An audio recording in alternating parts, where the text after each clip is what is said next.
4 বছরের ব্যবধানে বিপুল সম্পত্তির মালিক কোটিপতি হয়েছেন আলোচিত হিরো আলম। এ নিয়ে এরই মধ্যে হইচই পড়ে গেছে, যেখানে বলা হচ্ছে আগে সম্পদ বলতে তেমন কিছু না থাকলেও এখন তিনি কোটিপতি। তার রয়েছে প্রাইভেট কার, ব্যাংকে 55 লাখ টাকার সঞ্চয়পত্র, রয়েছে কৃষি জমি, স্ত্রীর নামে আছে 10 ভরি স্বর্ণ অলংকার। তবে দুদিন যেতে না যেতে আসল রহস্য বেরিয়ে এসেছে।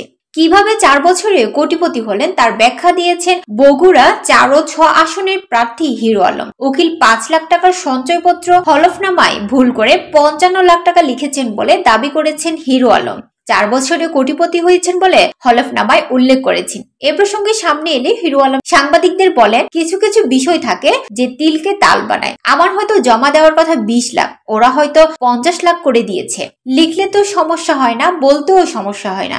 ঘেটে দেখতে হবে কোটি কোটি টাকা আছে কিনা। এটা তো আমি চাইলেও লুকায়ে রাখতে পারবো না। আমার যদি কোটি কোটি টাকা ও এত সম্পদ থেকে থাকে, দুদক অবশ্যই খুঁজে দেখবে আমার এত কিছু আছে কিনা। এক প্রশ্নের জবাবে তিনি বলল, সম্পদের পরিমাণ বলতে আমার কিছু ধান জমি আছে, নতুন একটা বাসা করতেছি, আর একটা গাড়ি আছে। সম্পদের পরিমাণ কত হবে? গ্রামগঞ্জে জমির দাম আর কত হবে? 5 লাখ টাকা কথা বলেছি, উকিলের শূন্য একটা বেশি বসাই দিছে।